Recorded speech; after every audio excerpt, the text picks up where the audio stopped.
Good morning. Nice to see everybody today. My name is Sherry, and I know that I am new to all of you. So I am going to take a few minutes to introduce myself and also the tradition of yoga that I work in, and will be working with all of you as well. So while I'm talking, what I'd like you to do is just take your right hand, put it on your lower belly and your left hand on your chest, and just be aware while I'm talking of your breathing. So just breathe in and out your natural breath, and I will introduce myself while you're doing that. So again, I'm Sherry. I've been in Florida now for almost 5 years, originally from Cleveland, Ohio, and I've been studying yoga for several years. With my own personal practice, and then I decided I wanted to teach yoga, so I started to take some teacher training classes, and here I am.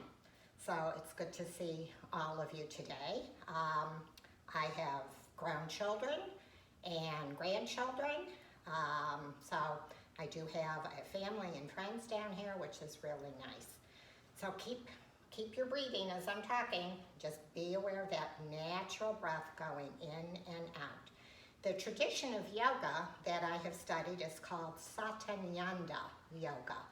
And one of the things that really drew me to Satyananda Yoga is that it's very respectful of the individual. And that was very appealing to me.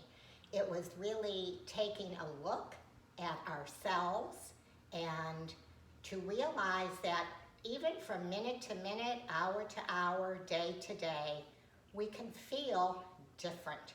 Our right side of our body can feel different than our left side. So I might say to you, do this for 5 times, and you might think, you know what? I've had enough after 3 times, and guess what? That's okay. So Satyananda Yoga helps us to think about how we're feeling, noticing, being aware of our bodies and our minds, and do what feels good for us. It is truly a no strain, no pain. And I will do my very best to help modify. If you can see right now, I'm kind of short. I'm only 4'10", and my feet are not touching the floor. Keep your breathing going. In and out, and try to get that belly to really come out as you're inhaling.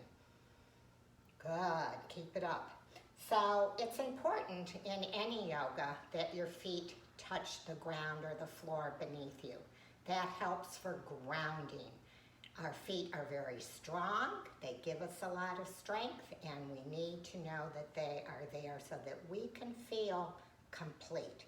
So I can take a yoga block, and we do have yoga blocks here if anybody should need that. The yoga block isn't quite raising me up high enough, so guess what?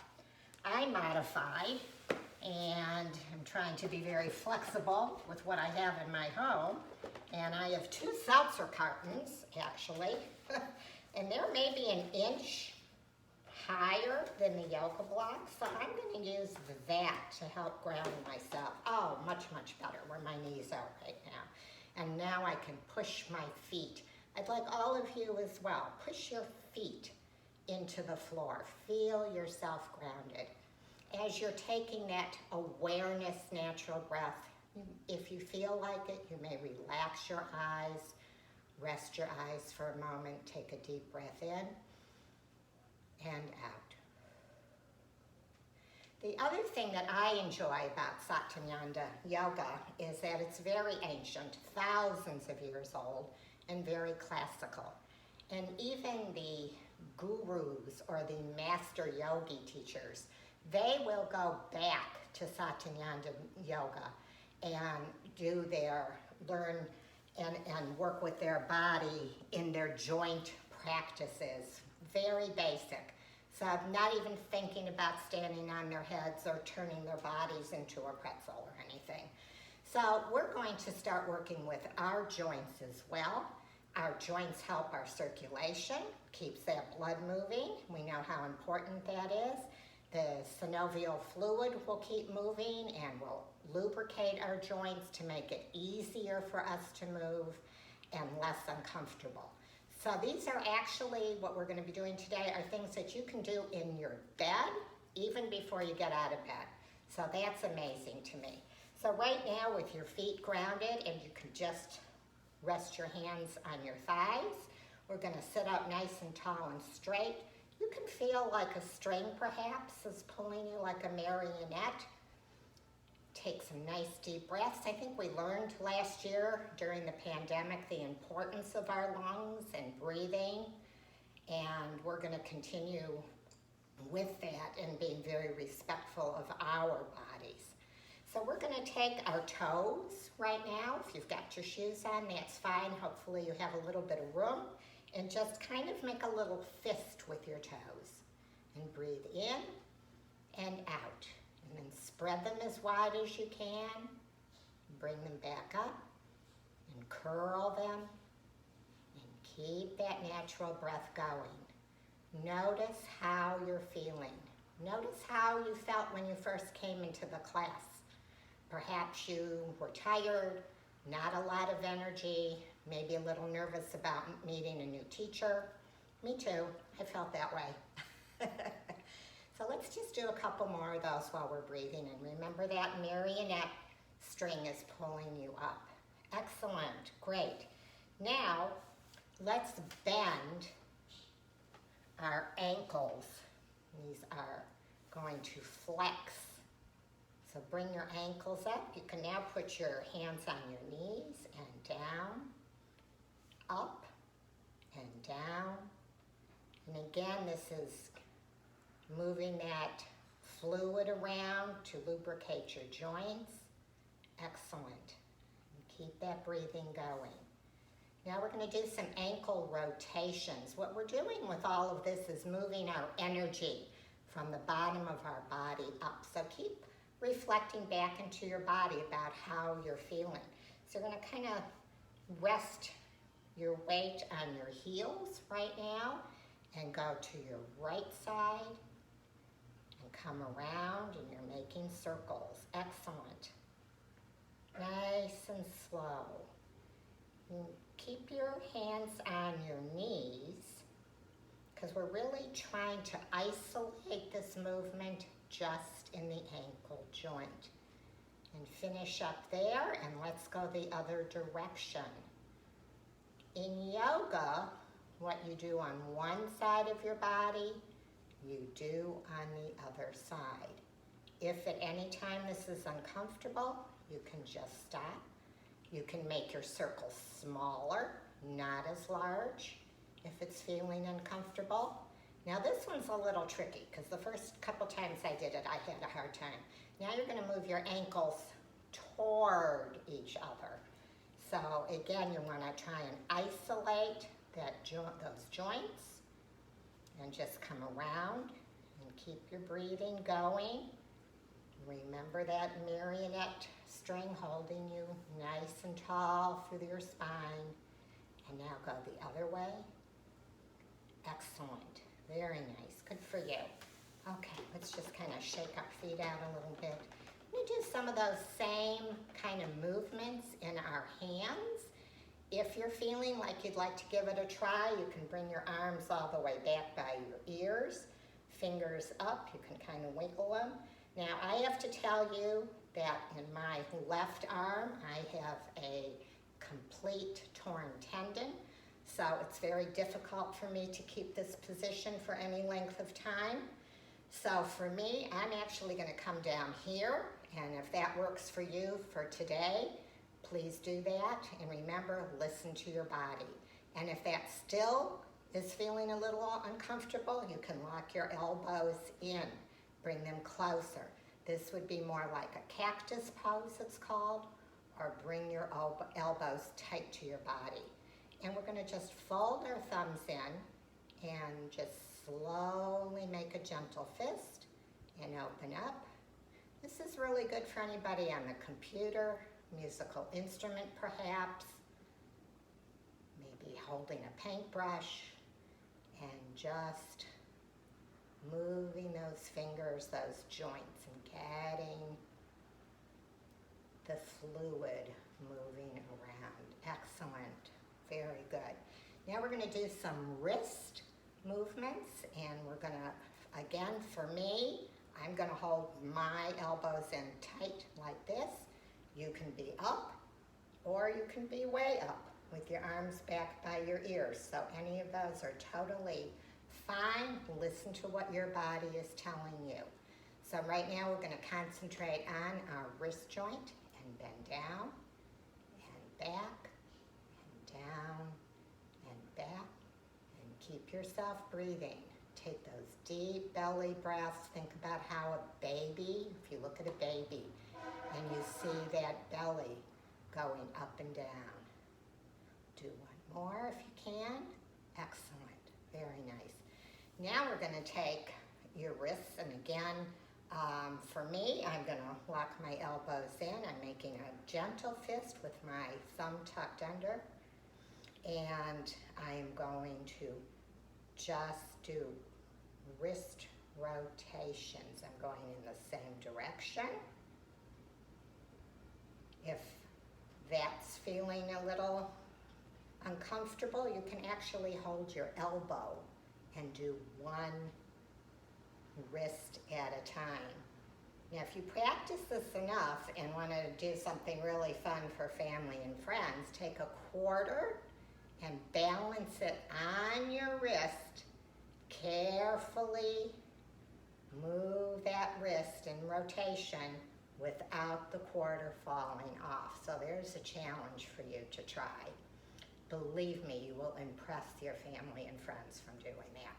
And then we're going to go, like we said, what you do on one side, you're going to do on the other side. So you're going to go around and really try to isolate just the wrist. Very nice. Good for you. We're going to concentrate on our necks. I know I get some discomfort. Actually, I believe it's coming from my shoulder and the torn tendon up through my neck. So we're going to do a little bit of neck movements. The first one we're going to do is we're going to take our ear and bend to our shoulder. So you want to keep your shoulders. You're not moving your shoulder up to your ear. You're moving your ear to your shoulder. Big breath in and out. And then neutral is just straight, remembering that marionette. And left side, big breath in and out. Let's do one more time on each side. Big breath in and out. And bend that ear to the shoulder, in and out. Very nice. Okay, good for you. Get some nice movement there. So we're going to try now to move our heads.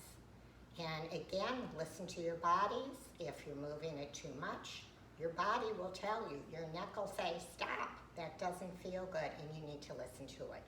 So we're going to slowly rotate it and move your eyes as if you could be looking behind you, because that's a really good eye exercise as well to strengthen the muscles of the eye. And come back to our neutral pose. And then move to the other side.